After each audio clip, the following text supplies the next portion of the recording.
நீங்க ஜாபர் சாதிக்க international king பின்னு சொல்றீங்கன்னா என்ன ப்ரீ ஜுடிஷியல் அடிப்படையில் சொல்றீங்க? ஜாபர் சாதிக் முஸ்லீம்ன்றதுனாலயா? ஜாபர் சாதிக் திமுக இருந்தாருன்றதுனாலயா?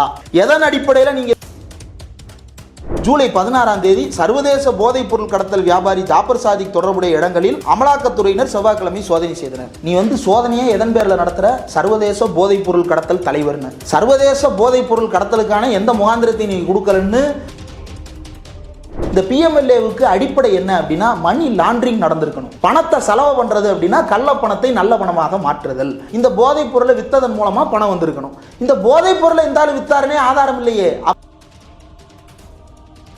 போதைப் பொருள் கடத்தினார்ன்றதுக்கு உங்களால ஆதாரம் சமர்ப்பிக்க முடியல. ஆதாரமே இல்லாம எப்படி ஒருத்தரை இன்டர்நேஷனல் கிங் பின்னு ஆஸ்திரேலியான்றீங்க, நியூசிலாந்துன்றீங்க, இந்தியாவில் இருக்கக்கூடிய ஒரு கோர்ட்லயே உங்களால ஆதாரம் கொடுக்க முடியல. தமிழ்நாடு ஒரு போதை மாநிலம் அப்படின்ற பாஜக அஜெண்டாவிற்காக உருவாக்கப்பட்ட விஷயமா? ஆமா, அப்படிதான் வருது. இப்போ பிரதமர் மோடி தமிழ்நாட்டிற்கு பிரச்சாரம் செய்ய ஆரம்பித்தாரோ அன்றைக்கே இந்த இடி ரைடு நடந்துச்சு. மோடி அட்ரஸ் பண்ணி பேசினாரு. ரைடு நடந்ததுனால மோடி பேசல, மோடி பேசணும்ன்றதுக்காக இந்த ரைடுகள் நடத்தப்பட்டது. நீதிமன்றமே இதை சொல்லி, நீதிமன்றம் இதை உடைக்கிறது. நீ எந்த ஆதாரத்தையும் கொடுக்கல அப்படின்றாங்க. கடைசியில் என்ன தெரியுமா சொல்லிட்டாங்க? அண்ணாமலையோட பேட்ச்மேட் ஆகிய இன்னொரு அதிகாரி ஒருத்தர் வர்றாரு. எதுக்கு சம்பந்தம் இல்லாம நீங்க என்னைக்காவது என்சிபி அதிகாரி பிரஸ் மீட்னு, டிடிஜி அதிகாரிகள் பிரஸ் மீட்னு, திமுக தமிழ்நாட்டில் போதையை ஊக்குவிக்கிறது, யாருல இருந்து யார் வரைக்கும் பேசுறாங்க. இப்ப கைது செய்யப்பட்டு சிறையில் இருக்கக்கூடிய புலனாய்வு இன்டர்நேஷனல் ட்ரக் மாஃபியான்னு சொன்ன நபர்கள் அத்தனை பேரும் மக்கள் மத்தியில் நாங்கள் ஜாபர் சாதிக்கின் பேரையும் தமிழ்நாட்டின் பேரையும் களங்கப்படுத்தி விட்டோம், அதனால பொது மன்னிப்பு கோர்றோம் கேட்க போறாங்களா? இல்ல. இது எப்படின்னா ரோட்ல நடந்து போற ஒருத்தர் மீது மலத்தை தூக்கி தெளிச்சு விட்டுட்டு எனக்கு தெரியாது ஒரு இஸ்லாமியராக இருக்கிறார் அடிப்படையில் அமீரின் பெயரை பயன்படுத்துறீங்க. திமுகவை தொடர்பு படுத்துவதற்காக உதயநிதி ஸ்டாலின் வரைக்கும் இதை இழுத்து போய் விசாரிப்பது குறித்து பேசுறீங்க. கிருத்திகா உதயநிதி வரைக்கும் பெர்சனலாகவும் மாத்துறீங்க இதை. அப்போ இவ்வளவு பிரச்சனைகள்லையும் அடிப்படையில் ஒரு பிழை இருக்கிறது. என்ன அப்படின்னா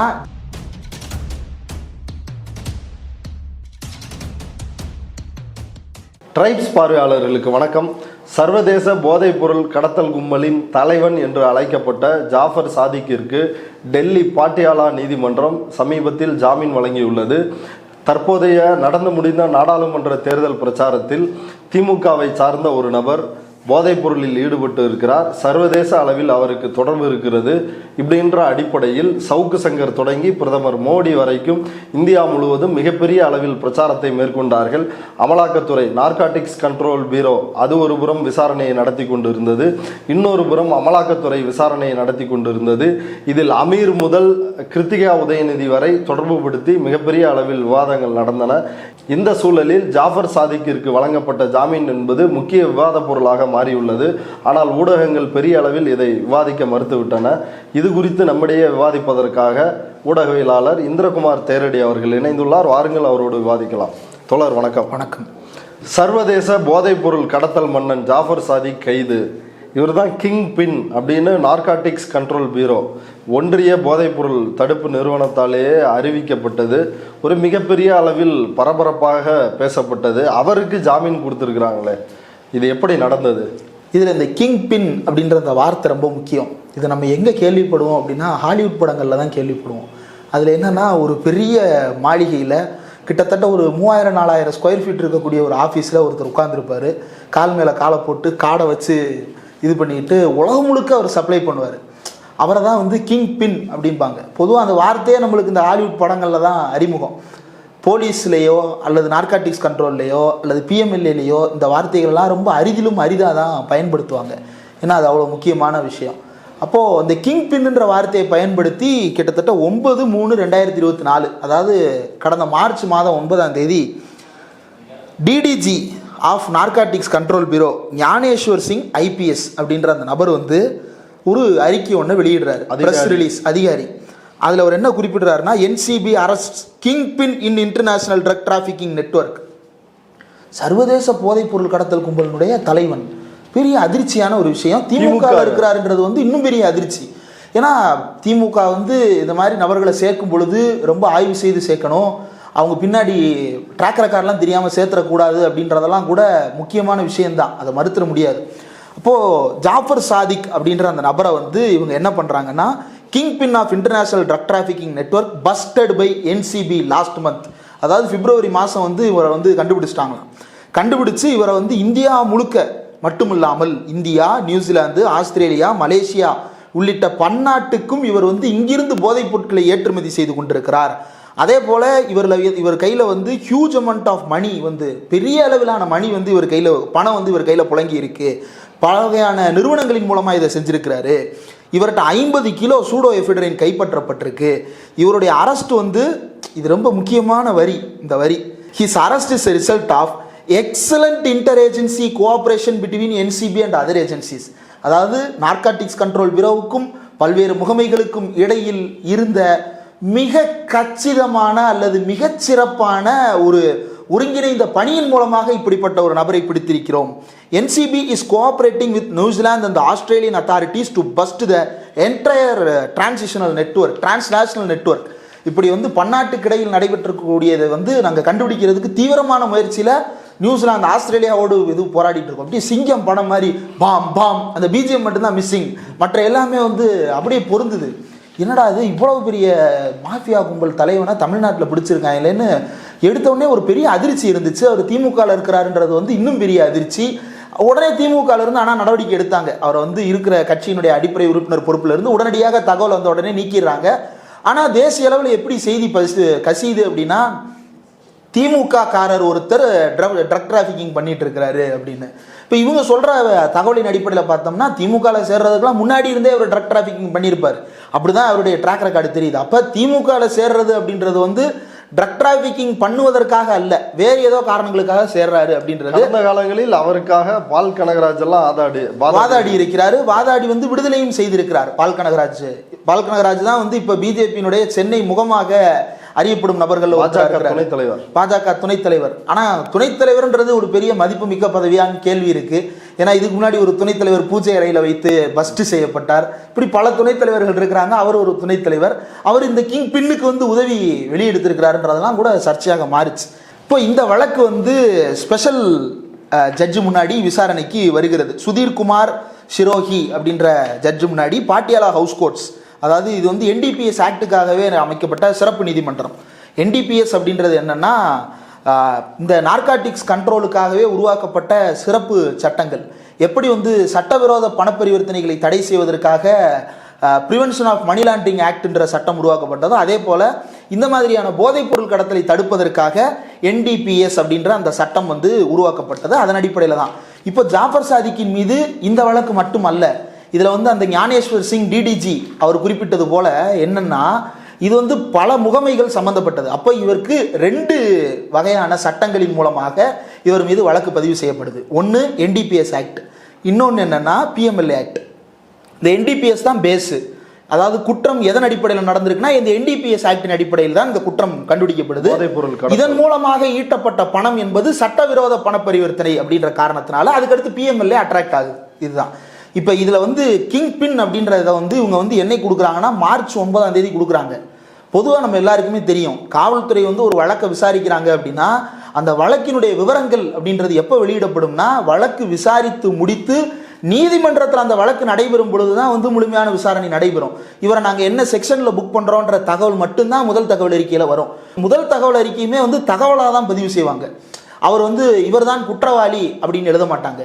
குற்றம் சாட்டப்பட்டிருக்கும் இந்த நபர் இந்தந்த வழக்குகளில் எல்லாம் பதிவு செய்யப்படுகிறார் அப்படின்னு தான் வரும்.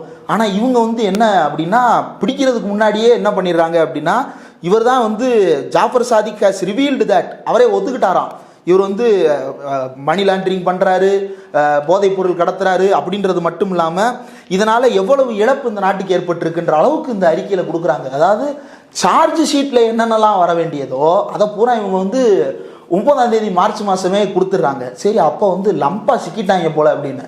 ஏன் லம்பா சிக்கிட்டாங்க போலன்னு நம்ப வேண்டிய நிலை வந்ததுன்னா, இவங்க வந்து கிருத்திகா உதயநிதியிலேருந்து உதயநிதி ஸ்டாலின் வரைக்கும் வம்பிழுத்தாங்க இந்த பிரச்சனையில். ஏன்னா அவர் வந்து மங்கை அப்படின்னு ஒரு படத்தை தயாரிக்கிறாரு. அந்த படத்தில் வந்து கயல் ஆனந்தி நடிக்கிறாங்க. கயல் ஆனந்தியெல்லாம் கூப்பிட்டு விசாரணை நடத்துகிறாங்க இவங்க. நீங்கள் வாங்கின பணம் பிஎம்எல்ஏல வந்த பணம்னு தெரியுமா அவங்களுக்குன்னு? அது எப்படி அவங்களுக்கு தெரியும்? அவங்களுக்கு வந்து பணம் கொடுக்குறாங்க, அவங்க நடிக்கிறாங்க. இவங்க முன்முடிவுக்கு வந்துடுறது. கைலானந்தி வந்து சட்டவிரோத பண பரிவர்த்தனை தான் காசு வாங்குறாங்க, சரி இதை டிஸ்ட்ரிபியூட் பண்ணுறவங்க அப்போ கிருத்திகா உதயநிதியை உள்ளே இல்லைன்னு சொல்லிட்டு பெரிய ஒரு கான்ஸ்பிரசியே ஓடிக்கிட்டு இருந்தது என்ன நடக்குது அப்படின்றது குறித்து. தேசிய அளவில் திமுகவின் மீது கடுமையான விமர்சனம். இப்போ இது வந்து டெல்லி ஹைகோர்ட்டில் விசாரணை, டெல்லியினுடைய சிறப்பு நீதிமன்றத்தில் பாட்டியாலாவில் இருக்கக்கூடிய சிறப்பு நீதிமன்றம் பாட்டியாலா ஹவுஸில் வந்து விசாரணைக்கு வருகிறது. இதில் அந்த ஜட்ஜ்மெண்ட் காப்பி நம்ம கையில் இருக்குது. கிட்டத்தட்ட ஒரு 13 பக்கம் அந்த ஜட்ஜ்மெண்ட் வந்து இருக்கிறது. இதில் என்ன சொல்லப்பட்டிருக்கிறது அப்படின்னா, 2 தரப்பு வாதங்களையும் முழுமையாக ஜட்ஜு பதிவு செய்கிறார் இந்த ஜட்ஜ்மெண்ட்டில். அதாவது அக்யூஸ்டாக இருக்கக்கூடிய குற்றம் சாட்டப்பட்டிருப்பவராகிய பெயில் கேட்டிருப்பவராகிய ஜாபர் சாதிக் அவருடைய தரப்பு வாதங்கள் மற்றும் இவர் மீது குற்றத்தை சுமத்திய நார்காட்டிக்ஸ் கண்ட்ரோல் பியூரோ இவர்களும் சேர்ந்து வாதங்களை முன்வைக்கிறாங்க. இப்போ ஜாபர் சாதிக் தரப்புல இருந்து சில வாதங்கள் முன்வைக்கிறாங்க, இவங்க என்சிபி கண்ட்ரோல் பியூரோல இருந்து வாதங்களை முன்வைக்கிறாங்க. கண்ட்ரோல் பியூரோ என்னென்ன சொல்றாங்க அப்படின்னா, இவர் வந்து என்ன செஞ்சிருக்கிறாரு அப்படின்னா 2 மெயில் ஐடி சொல்றாங்க. Linear imports private limited @gmail.com, Balamurugan development @gmail.comனு 2 மெயில் ஐடிகளின் மூலமாக ஆஸ்திரேலியாவுக்கு இவங்க போதைப் பொருளை அனுப்புறதுக்கு தேவையான ஃபேக்கான டாக்குமெண்ட்ஸையும் ஆர்டரையும் பிளேஸ் பண்ணியிருக்கிறாங்க அப்படின்றது இவங்க முதல்ல வைத்த குற்றச்சாட்டு. ரெண்டாவதாக இதன் மூலமாக இவங்க வந்து பல கோடி ரூபாய் பணப்பரிவர்த்தனையில் ஈடுபட்டு இருக்கிறார்கள் அப்படின்றது ரெண்டாவது. 2000 கோடி மதிப்புள்ள ஏற்கனவே சொல்லியிருந்தாங்க. அதை வந்து தமிழ்நாட்டில் வந்து அவர் வந்து பிரஸ் மீட்டே கொடுத்தாரு. அந்த பிரஸ் மீட் நடக்கலை அப்படின்னா வந்து ஜாபர் சாதிக் இவ்வளவு பெரிய விஷயமாக பேசப்பட்டிருக்க மாட்டார். அதே நேரத்தில் அந்த பிரஸ் மீட்டு பல்வேறு செய்திகளையும் வெளிப்படுத்தியது. நம்முடைய பத்திரிகையாளர் சத்யம் டிவி அரவிந்தாக்ஷன் அவர்கள் இது விரிவாகவே ஆரம்பத்தில் இருந்தே, ஜாபர் சாதிக்கின்ற பெயர் வந்து எப்போது ஊடகங்களில் பதிவாகுதோ அப்போதிருந்தே இந்த வழக்கை வந்து தொடர்ந்து ஃபாலோ பண்ணி அது குறித்த அப்டேட்ஸை கொடுத்துட்டு இருக்கிறார். அப்போது அந்த என்சிபியோட டிடிஜி கொடுத்த அந்த ப்ரெஸ் மீட் பார்த்தீங்க அப்படின்னா ரொம்ப உள்நோக்கத்தோட கொடுத்தது போலவும் ரொம்ப முன்கூட்டியே கொடுத்தது போலவும் தெரிய வருகிறது. அதாவது எந்த விதமான ஆதாரங்களையும் திரட்டுறதுக்கு முன்னாடியே அவசரமாக கொடுத்த ப்ரெஸ் மீட்டாக தெரிய வருகிறது. அதில் அவர் என்ன சொல்லியிருந்தாரு அப்படின்னா, 15ஆம் தேதி பிப்ரவரி மாதம் ஜாபர் சாதிக் தலைமறைவாயிட்டாருன்னு, 21ஆம் தேதி பிப்ரவரி மாதம் அவர் மங்கை இசை வெளியீட்டு விழாவில் உட்கார்ந்துருக்கிறாரு. நீ வந்து தேடிக்கிட்டு இருக்கிற அப்படின்னா அந்த தேடப்படும் குற்றவாளியை வந்து அவர் தேடப்படும் குற்றவாளினா என்ன அர்த்தம்? அவரை வந்து எங்கே பார்த்தாலும் லுக் அவுட் நோட்டீஸ் கொடுத்துருவாங்க. அவர் எந்த செக் போஸ்ட்டில் நின்னாலும் அல்லது எந்த ஏர்போர்ட்டுக்கு போனாலும் உடனடியாக அவரை குறித்த தகவல்களை வந்து பதிவு செய்யணும். ஆனால் இவர் வந்து உள்ளே சுற்றிட்டு இருக்கிறாருன்னா அப்படின்னா இப்போ நீ வந்து தேடப்படும் குற்றவாளின்னு சொன்னதே முதல்ல பொய்யாகுது. அவர் உண்மையிலேயே தேடனியான்றதும் கேள்விக்குறியாகுது. ஏன்னா இவர் இன்டர்நேஷ்னல் கிங் பின் இல்லையா? இவர் வந்து லோக்கலில் வந்து குட்கா விற்றுக்கிட்டு இருந்தவர் கிடையாது. விஜயபாஸ்கர் மேலே குட்கா வழக்கெல்லாம் வந்துச்சு, சரஞ்சரமாக குட்காவுக்கு இது பண்ணாங்க. இதெல்லாம் இந்தியாவுக்குள்ளே லோக்கலில் நடக்கிறது. இது கிடையாது, இது இன்டர்நேஷ்னல் ட்ரக்கு, 2000 கோடி. அப்போ என்ன பண்ணியிருக்கணும்? அவர் வீட்டு வாசலில் ஆள் போட்டிருக்கணும். ஏங்க ப்ரெஸ் மீட்டு ஒரு ப்ரெஸ் பைட் எடுக்கிறதுக்கு நம்ம எடப்பாடி பழனிசாமியை ஃபாலோ பண்ணுறோம்னா அவர் வீட்டு முன்னாடி ஒரு நிற்போம், அவர் ஆஃபீஸுக்கு போகிறாருன்னா டக்குன்னு ஆஃபீஸ் முன்னாடி போய் நிற்போம், இப்படி போய் நிற்போம். ஒரு இன்டர்நேஷ்னல் கிங் பின்னை பிடிக்கிறதுக்கு நீங்கள் எவ்வளோ இதாக இருந்திருக்கணும்? அவர் வாட்டுக்கு மங்கை பட வெளியீட்டு விழாவில் ரொம்ப சகஜமாக வந்து கலந்துக்கிட்டு போகிறாரு. அப்போ இது எல்லாமே சர்ச்சைக்கு உள்ளாவதாக இருக்கிறது. அதுக்கப்புறம் இவர் எங்கே வச்சு கைது பண்ணாங்கன்றதும் சர்ச்சையாக மாறுது. ஒருக்க என்ன சொல்கிறாங்க, ராஜஸ்தானில் கைது பண்ணதா தகவல் வருது, இன்னொரு பக்கம் டெல்லியில் கைது பண்ணதா தகவல் வருது. இப்படி பெரிய சர்ச்சைகள் இதில் சுற்றுது. இப்போ இந்த நீதிமன்றம் வந்து இது எல்லாத்தையுமே வழக்கில் எடுத்துக்கொண்டு, இந்த கவனத்தில் எடுத்துக்கொண்டு இந்த வழக்கின் விசாரணையை நடத்திவிட்டு சொல்லுகின்ற தகவல் என்ன அப்படின்னா, என்சிபி வந்து சொல்கிறாங்க இல்லையா 2 மெயில் ஐடி மூலமாக ஆர்டர் பிளேஸ் பண்ணாங்கன்னு. இந்த மெயில் ஐடியை ஜாபர் சாதிக் தான் யூஸ் பண்ணாருன்றதுக்கு என்ன ஆதாரம்? ஒன்று ஜாபர் சாதிக்கினுடைய மெயில் ஐடியில் அது பதிவாகி இருக்கணும், இல்லைனா ஜாபர் சாதிக்கினுடைய செல்ஃபோனு லேப்டாப்பு இதில் அதை பயன்படுத்தி இருக்கணும். அதில் பயன்படுத்தினதா எதுவும் இல்லை. மாறாக ஜலால் பாஷா அப்படின்றவருடைய ஃபோன் நம்பரை யூஸ் பண்ணி தான் இந்த linear imports private limited @gmail.com பயன்படுத்தி இருக்கிறாங்க. இந்த ஜலால் பாஷான்ற பேர் தான் இந்த ஐடியை பயன்படுத்தியிருக்கு. இந்த ஐடி தான் ஃபேக் டாக்குமெண்ட்ஸை அனுப்பியிருக்கு ஆர்டர் கேட்டு. அப்போ இந்த நபரை முதல்ல பிடிச்சி விசாரிக்கணுமா இல்லையா? ஜலால் பாஷா யாருன்னே தெரியல. ஜலால் பாஷாவை விசாரணை வளையத்துக்குள்ளே கொண்டு வரல. இது முதல் ஓட்டை. ரெண்டாவது, இவங்க என்ன சொல்கிறாங்க அப்படின்னா, இந்த எல்லாத்தையுமே வந்து சில ஃபோன் நம்பர்களை குறிப்பிடுறாங்க. பாலமுருகன் டெவலப்மெண்ட் @gmail.com அப்படின்ற இந்த நிறுவனத்தின் பெயரை குறிப்பிட்டு இவங்க சில விஷயங்களை குறிப்பிடுறாங்க. அதுலேயுமே என்ன வருது அப்படின்னா, இந்த நம்பர் இன்னொரு ஃபோன் நம்பர் பதிவாகுது. அந்த ஃபோன் நம்பரை யூஸ் பண்ணுறது யார் அப்படின்னா மைதீன் ஜானி அப்படின்ற நபர். மைதீன் ஜானி வந்து அக்யூஸ்ட் ஆகிய ஜாபர் சாதிக்கினுடைய சகோதரர்னு சொல்கிறாங்க. மைதீன் ஜானி தான் இதை பயன்படுத்துகிறாருன்னா மைதீன் ஜானியை கூப்பிட்டு கேட்கணும்ல, இதை நீ பயன்படுத்தினியா இல்லை ஜாபர் சாதிக் தானான்னு. அப்போ தானே உறுதிப்படுத்த முடியும் இதை ஐடியை ஜாபர் சாதிக் தான் பயன்படுத்தினாரு, இல்லை ஜாபர் சாதிக்குக்காக நான் பயன்படுத்தினேன், ஒரு வாக்குமூலம் வேணும்ல. அப்போத்தானே இந்த ஃபேக் டாக்குமெண்ட்டை ஜாபர் சாதிக்கே உருவாக்கி கொண்டாருன்ற ஆதாரம் கிடைக்கும். விசாரிக்கவே இல்லை. அப்போ அதாவது லீனியர் இம்போர்ட்ஸ்ன்ற ஐடியை யூஸ் பண்ண ஜலால் பாஷாவை விசாரிக்கலை, பாலமுருகன்ற பெயரை பயன்படுத்தி கொண்டு அல்லது லீனியர் இம்போர்ட்ன்ற பெயரை பயன்படுத்தி கொண்டு இன்னொரு ஃபோன் நம்பர் ஆகிய மைதீன் ஜானியை நீ விசாரணை வளையத்துக்கு கொண்டு வரல. இப்போ என்னன்னா இன்னொரு ஆதாரத்தை கொடுக்குறாங்க என்சிபி. என்னன்னா வாய்ஸ் நோட், ஜாபர் சாதிக் பணத்தை வாங்கியதற்கான ஆதாரம் அப்படின்னு சொல்லிட்டு வாய்ஸ் நோட்டை கொண்டு வந்து கொடுக்குறாங்க. வாய்ஸ் நோட் என்னன்னா, நம்ம அண்ணன் சீமான் அனுப்புவார் இல்லையா, வாட்ஸ்அப்பில் வந்து இப்படி ரெக்கார்ட் பண்ணிட்டு என்னடா பண்ணுற அப்படின்ற மாதிரி அனுப்புவார் இல்லையா, அந்த மாதிரி ஒரு வாய்ஸ் நோட்டை தூக்கிட்டு வர்றாங்க. அந்த வாய்ஸ் நோட்டையும் ஃபுல்லாக சமர்ப்பிக்கலை. அந்த வாய்ஸ் நோட்டில் இருக்கக்கூடிய ட்ரிம்டு போர்ஷன்ஸை கொண்டு வந்து கொடுக்குறாங்க. இந்த குரல் ஜாபர் சாதிக்கோடது அப்படின்னு என்சிபி சொல்லுது. சரி, ஆதாரம் இல்லைங்க, இது ஜாபர் சாதிக் தான், வேற யாரா இருக்கும் அப்படின்னு பேந்த முழிக்கிறாங்க அதிகாரிகள். இதில் கடைசியில் என்னன்னு பார்த்தோம்னா, இதை அனுப்புன நம்பர் இருக்கு இல்லையா, இந்த வாய்ஸ் நோட்டை அனுப்புன நம்பர், வாய்ஸ் நோட்டை அனுப்புனதா சொல்கிற நபர்கள் வந்து கைது செய்யப்படுறாங்க 3 பேர். ஆனால் அந்த வாய்ஸ் நோட்டை அனுப்பப்பட்ட நம்பர் வந்து ஒரு பேரில் பதிவாகி இருக்கிறது. அந்த பேர் வந்து அஸ்வின் அப்படின்னு நினைக்கிறேன். இந்த அஸ்வின்ற பேரை வந்து கைது பண்ணீங்களா அப்படின்னு கேட்டால் இல்லை யுவர் ஆனர். டேய், நீ வந்து எந்த மெயில் ஐடி ஆர்டர் கேட்டுச்சு அப்படின்றதையும் விசாரிக்கல, எந்த மெயில் ஐடி ஆர்டர் கொடுத்துச்சு அதையும் விசாரிக்கல. சரி, ஆஸ்திரேலியாவிலிருந்து ஆர்டர் வந்ததா சொல்றாங்களே, இந்த மெயில் ஐடி ஆஸ்திரேலியாவிலிருந்து தான் வந்திருக்கான்னு பார்த்தா இல்லை, அது சென்னையில் இருக்கக்கூடிய ஒரு லோக்கல் ஏரியாவிலிருந்து ஆர்டர் பதிவாகி இருக்கு. அப்போ என்சிபி சொல்வது போல ஆஸ்திரேலியா நெட்வொர்க்கு பொய்யாகிறது, இதை ஜாபர் சாதிக் தான் செய்கிறாருன்றதுக்கு எந்த ஆதாரத்தையும் கொடுக்க முடியல. இதை உண்மையிலேயே நேரடியாக ஈடுபட்ட நபர்களாக பெயர் வருகின்ற மைதீன் ஜானி, ஜலால் பாஷா மற்றும் வந்து அஸ்வின் போன்ற நபர்களை வந்து நேரடியாக விசாரணை வளையத்துக்குள்ள கொண்டு வரல. எந்த விசாரணையும் முறையாக நடத்தாமல் இவர்கள் கொடுத்திருக்கக்கூடிய ரிப்போர்ட்டை பாருங்க. இன்டர்நேஷனல் கிங்பின் பத்திரிகையில் வந்த செய்திகளை பாருங்க, டிஎம்கே ட்ரக் மாஃபியா, இப்படியான செய்திகள் வெளியே வந்து சேர்ந்திருக்கிறது. இப்போ இதுல நீதியரசர் கடைசியாக சுட்டி காட்டி இருக்கக்கூடிய விஷயம் என்ன அப்படின்னா, எந்த இடத்திலும் ஜாபர் சாதிக் தான் இந்த குற்றச் செயல்களில் ஈடுபட்டார் என்பதற்கான எந்த விதமான ஆதாரங்களையும் நீங்கள் சமர்ப்பிக்கவில்லை. மேலும் நீங்கள் குறிப்பிட்டது போல இவங்க ஒரு குறிப்பிடுறாங்க இல்லையா, இதில் NCB there was also recovery of 1.88 kg of amphetamine which is a psychotropic substance. அதாவது போதை உருவாக்கக்கூடிய ஒரு சப்ஸ்டன்ஸ் ஆம்ஃபெட்டமைன் 1.8 kg அப்படின்றது ஒரு தோராயமாக 2 கிலோ அப்படின்னு வச்சுக்கோமே. 2 கிலோவுக்கு குறைவான ஒரு இது கைப்பற்றுறாங்க. இது வந்து கண்ட்ரோல்டு சப்ஸ்டான்ஸ்ன்னு சொல்கிறாங்க. கண்ட்ரோல்டு சப்ஸ்டான்ஸ் அப்படின்னா என்னென்னா, அதை வந்து அரசாங்கத்திடம் உரிய அனுமதி பெற்ற நபர்கள் மட்டும்தான் கையாளணும். அதுவும் ஒரு குறிப்பிட்ட குவான்டிட்டியில் தான் கையாளணும். இதில் வந்து ஒரு குறிப்பிட்ட குவான்டிட்டிக்கு உள்ளதான் இந்த பொருள் கையாளப்பட்டிருக்கு. அப்போது அதுலேயும் வந்து நீங்கள் வந்து முறைகேட்டில் ஈடுபட்டார் ஜாபர் சாதிக் என்பதற்கு எந்த ஆதாரத்தையும் நீங்கள் அட்டாச் பண்ணலை.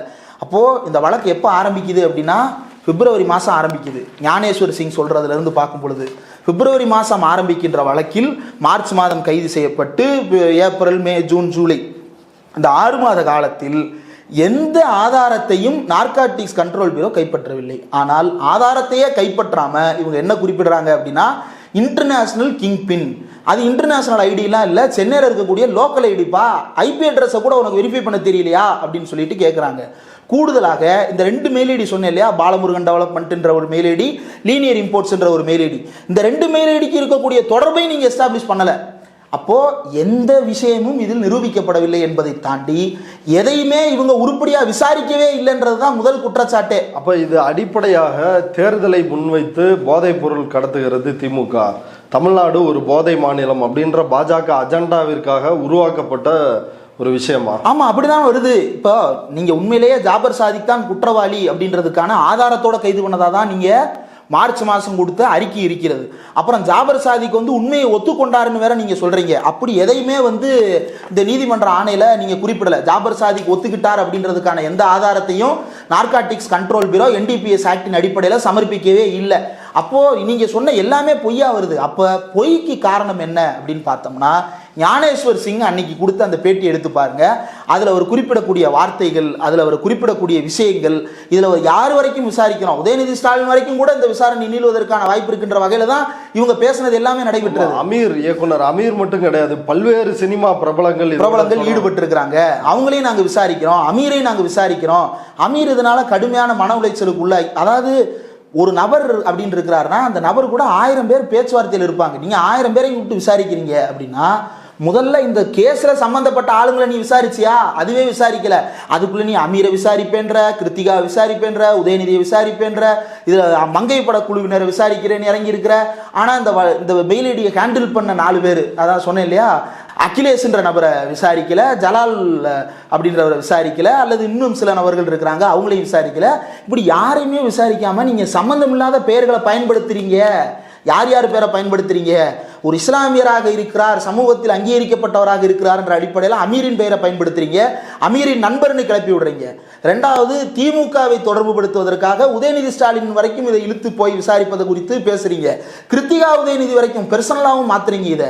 அப்போ இவ்வளவு பிரச்சனைகள்லையும் அடிப்படையில் ஒரு பிழை இருக்கிறது. என்ன அப்படின்னா, ஜாபர் சாதிக் தான் இந்த குற்றத்தை செய்தான்ற ஆதாரமே இல்லாம இவங்க அமீர், உதயநிதி, கிருத்திகா இவ்வளவு டாட்ஸையும் கனெக்ட் பண்றாங்க.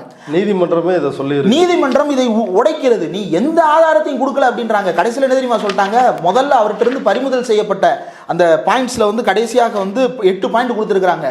அவர் வந்து அவருடைய ஃபோன் நம்பரை உங்கள்கிட்ட கொடுத்துருவாரு, அவ்வளவுதான். அவருடைய பாஸ்போர்ட்டை கோர்ட்ல சப்மிட் பண்ணிடுவாரு. அப்படி பாஸ்போர்ட் இல்லை அப்படின்னா அது வரைக்கும் வெளிநாட்டுக்கு போக மாட்டேன்ற உறுதியை கொடுப்பார். அதை தாண்டி அவருடைய ஃபோன் அவர் வச்சுக்கிடுவார், அவர் வழக்கம் போல வேலைகளில் ஈடுபடுவார் அப்படின்றது குறித்து தான் இந்த பெயில் கொடுத்துருக்குறாங்க இந்த கோர்ட்டில். இப்போ என்னன்னா, இன்னொரு விஷயம் இருக்கு. இது வந்து வெறும் என்சிபி மட்டும்தான். பிஎம்எல்ஏ அப்படின்னு இன்னொரு சட்டம் இருக்குமா? பிஎம்எல்ஏ கூட இடி ஒரு 12 மணி நேரத்துக்கு மேல ஜாஃபர் சாதிக்கு தொடர்புடைய இடங்கள் அப்படின்னு சில இடங்கள்ல சென்னையில் சோதனை நடத்தி இருக்கிறார்கள். ஏற்கனவே அமீருக்கு சொந்தமான இடங்கள் அங்க நடந்துச்சு. ஜாஃபர் சாதிக்கு சொந்தமான இடங்களில் இடி ரெய்டு. குறிப்பா இந்த இடி ரெய்டு எப்ப நடந்துச்சு அப்படின்னா, தேர்தலின் பொழுது பிரதமர் மோடி தமிழ்நாட்டிற்கு வந்து என்றைக்கு பிரச்சாரம் செய்ய ஆரம்பித்தாரோ அன்றைக்கே, அந்த தேதியிலேயே மோடி வர்ற அன்னைக்கே இந்த இடி ரெய்டு நடந்துச்சு. மோடி அட்ரஸ் பண்ணி பேசினாரு, போதைப்பொருள் மாநிலம் அப்படின்னு. இல்ல ரெய்டு நடக்கிறதுக்காக மோடி, ரெய்டு நடந்ததுனால மோடி பேசல, மோடி பேசணுன்றதுக்காக இந்த ரெய்டுகள் நடத்தப்பட்டது அப்படின்னு தான் செய்தியா புரிந்து கொள்ள வேண்டிய தேவை இருக்கு. Reading between the lines.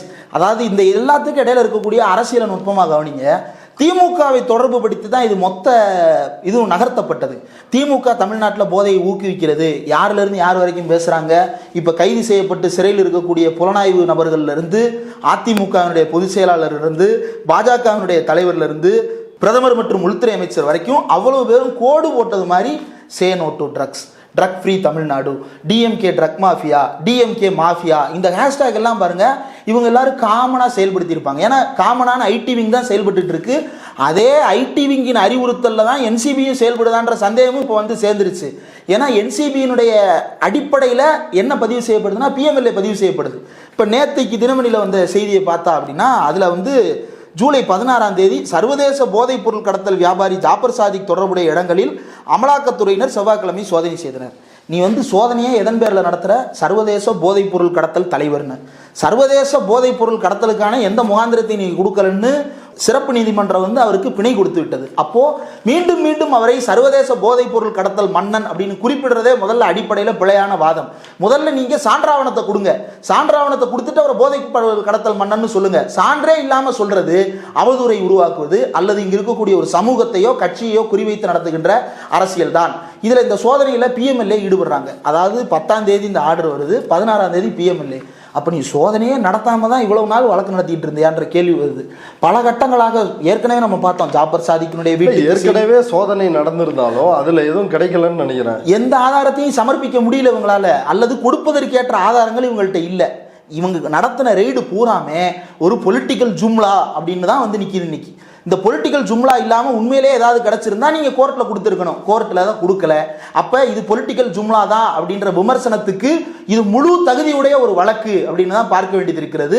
சர்வதேச அளவில் திமுகவின் பெயரை களங்கப்படுத்துறது, சர்வதேச அளவில் வந்து தமிழ்நாட்டின் பெயரை களங்கப்படுத்துவது உள்ளிட்ட பல்வேறு விஷயங்கள் இதில் ஈடுபடுத்தப்பட்டிருக்கிறது.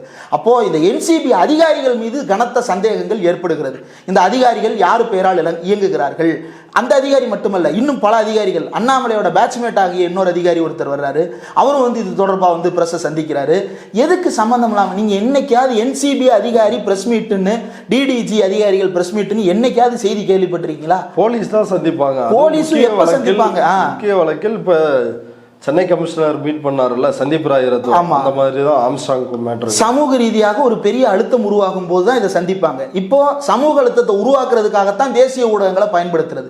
தேசிய ஊடகங்களை பயன்படுத்தி இவங்கெல்லாம் பேட்டி கொடுக்க வேண்டிய சூழ்நிலை உருவாகுவது போன்ற ஒரு தோற்றத்தை உருவாக்குவது, அந்த தோற்றத்தின் மூலமாக அந்த அதிகாரிகளை பேட்டி கொடுக்க வைக்கிறது, அந்த அதிகாரிகள் பேசுகிற கான்டெக்ஸ்ட்டை அப்படியே பிரதமர் மோடி பேசுறது, மோடி பேசுறத அப்படியே இவங்க வாட்ஸ்அப்பில் பரப்புறது, அதே அதிமுக ஐடிவிங்கிற பேரில் இயங்கி கொண்டிருக்கக்கூடிய பிஜேபி ஐடிவிங் வந்து சமூக வலைதளங்களில் பரப்புவது, அதன் மூலமாக திமுகவின் மீதும் தமிழ்நாட்டின் மீதும் திட்டமிட்ட அவதூறை கட்டமைப்பது.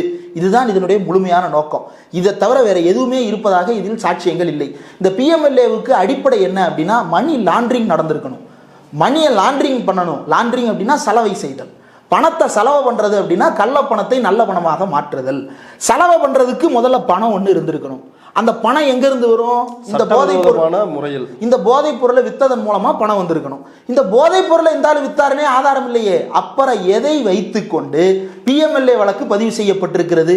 அப்ப அடுத்ததாக பிஎம்எல்ஏ வழக்கிலும் பிணை கேட்கப்பட்டால் அதிலும் இதே முகாந்திரங்களின் அடிப்படையில் கேட்டிருக்காரு, ஹைகோர்ட்ல கேட்டிருக்காரு, தள்ளி போட்டிருக்காங்க. இதே அடிப்படையில் அவர்கள் இப்போ புதுசாக ரெய்டு நடத்துறது எதுக்கு அப்படின்னா, புதிய ஆதாரங்களை உருவாக்குவதற்கு அல்லது திரட்டுவதற்கு இந்த ரெய்டு நடத்தப்படுகிறது.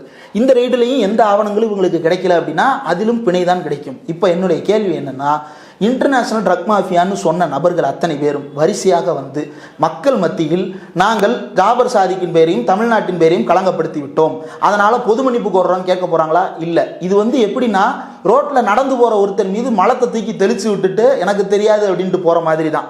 இது வந்து ரொம்ப திட்டமிட்ட வகையில் அவதூறு நடத்தப்படுகிறது. இதில் ஜாபர் சாதிக்கு வந்து இப்போ திட்டமிட்ட அவதூறு அப்படின்னு சொல்றீங்க. சவுக்கு சங்கர் பேசினாரு, மாரிதாஸ் விடாம பேசினாரு, மோடி பேசினாரு, இப்படி பலரும் வந்து பேசியிருக்கிறாங்க. இதை எப்படி நீங்க ஒரு திட்டமிட்ட, ஏன் சீமான் பேசினாரு, இது ஒரு திட்டமிட்ட முறையில் நடந்திருக்கு அப்படின்னு எப்படி சொல்றீங்க? இல்லை, திட்டமிட்ட முறையில் இவ்வளவு பேரும் பேசுனது தான் பிரச்சனையே. இவ்வளவு பேரும் பேசின லைனை பாருங்க. இவ்வளவு பேர் வாய்க்கும் அவள் போட்டது யாரு? என்சிபி. என்சிபிக்கு இப்படியான தகவல்கள் எப்படி தெரியும்?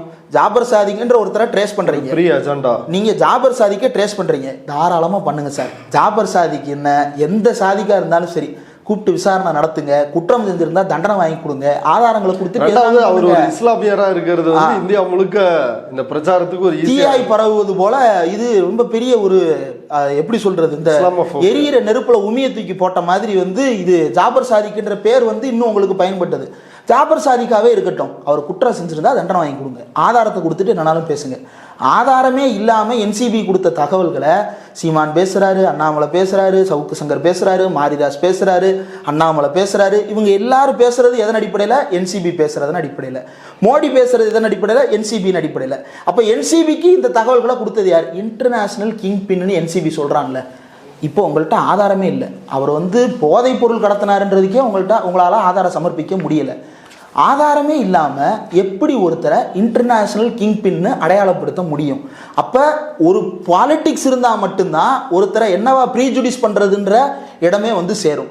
ஒன்றும் இல்லை, இப்போ ஒரு அரசியல் இப்போ திமுகவில் இருக்கிறாங்க அப்படின்னா அதிமுகவினர் ஏதோ ஒரு செயலில் ஈடுபடுறாங்கன்னா இது எதிர்கட்சியினரின் திட்டமிட்ட சதி அப்படின்னு சொல்லுவாங்க. ஏன் சொல்கிறாங்க?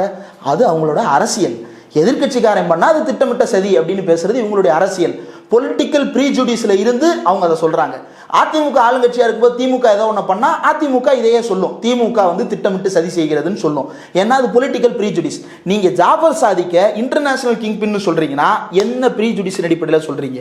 ஜாபர் சாதிக் முஸ்லீம்ன்றதுனாலயா, அல்லது ஜாபர் சாதிக் திமுகவில் இருந்தாருன்றதுனாலயா, அல்லது இந்த எல்லாமே தமிழ்நாட்டோட சம்மந்தப்பட்டதுன்றதுனாலயா? எதன் அடிப்படையில் நீங்கள் இதை சொன்னீங்கன்றதை தெளிவுபடுத்தணும்ல. International king பின்றீங்க, ஆஸ்திரேலியான்றீங்க, நியூசிலாந்துன்றீங்க. ஆதாரமே இல்லாமல் எப்படி நீங்கள் ஆஸ்திரேலியாவோடையும் நியூசிலாந்தோடையும் கம்யூனிகேட் பண்ணுவீங்க? இந்தியாவில் இருக்கக்கூடிய ஒரு கோர்ட்லேயே உங்களால் ஆதாரம் கொடுக்க முடியல. எந்த ஆதாரமும் இல்லாமல் எப்படி நீங்கள் நியூசிலாந்தோடையும் ஆஸ்திரேலியாவோடையும் விசாரணையில் வந்து ஒருங்கிணைந்து செயல்படுவீங்க? எக்ஸலண்ட் இன்டர் டிபார்ட்மெண்டல் கோஆர்டினேஷன் அப்படின்னு சொல்லி உங்களை நீங்களே புகழ்ந்துக்கிறீங்க. அப்போது இது எல்லாம் திட்டமிட்ட ஒரு வெண்டேட்டா. இது அஜெண்டா இல்லை, வெண்டேட்டா. தீர்த்து கட்டுவதற்கான வேலை. எதை தீர்த்து கட்டுவதற்கான வேலை? மோடிக்கு எதிராக, பிஜேபிக்கு எதிராக, அவர்களுடைய கொடூரமான பாசிச வேலைகளுக்கு எதிராக இங்கே ஒரு அரசியல் பேசப்படுது. இந்த அரசியலை உடைக்கணும் அப்படின்னா மக்கள் மத்தியில் அசிங்கப்படும் வகையில் ஒரு விஷயத்தை பரப்பணும். அதுக்கு எதை பயன்படுத்தலாம்? போதைப் பொருளை பயன்படுத்தலான்ற ஒரு வேலை திட்டம் இருக்குமோன்ற சந்தேகம் எல்லாமே இப்போ எழத் தொடங்கியிருக்கு.